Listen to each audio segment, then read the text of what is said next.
అండి, అందరూ ఎలా ఉన్నారు? సో టైం ఎంత త్వరగా పోతుంది కదా. నా పాప అయితే ఇంత ఉండింది, ఇప్పుడు ఇంతలా పెరిగిపోయింది. అండ్ నేను టైనీ టైక్ ఆటోమేటిక్ క్రెడిల్ వాడి ఆల్మోస్ట్ 1.5 months అవుతుంది. ఎంతోమంది నాకు డిఎం చేశారు, లైక్ క్రెడిల్ ఎలా ఉంది, దాని హానెస్ట్ రివ్యూ చెప్పండి అని. సో అందుకే రివ్యూ ఇద్దామని నేను వచ్చేసాను.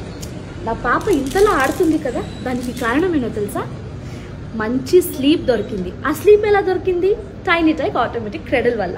సో ఈ క్రెడిల్ ఎక్కువగా పవర్ కన్సంప్షన్ కూడా తీసుకోదు, ఎందుకంటే ఇది డీసీ మోటార్లో రన్ అవుతుంది అనమాట.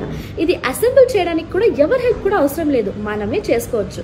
దీంట్లో నెట్ ప్రొటెక్షన్ ఉంది అండ్ ఆటోమేటిక్ స్వింగ్ ఉంది. 24 hours మేము రన్ చేస్తూనే ఉండొచ్చు. నా పాప ఎంత చక్కగా నిద్రపోతుంది తెలుసా, నాకైతే అది లైఫ్ సేవరే. సో మీరు కూడా టైనీ టైక్ ఆటోమేటిక్ క్రెడిల్ని వాడండి. మీ పాపకి మీకు మంచి స్లీప్ దొరికేలా చూసుకోండి. Thank you.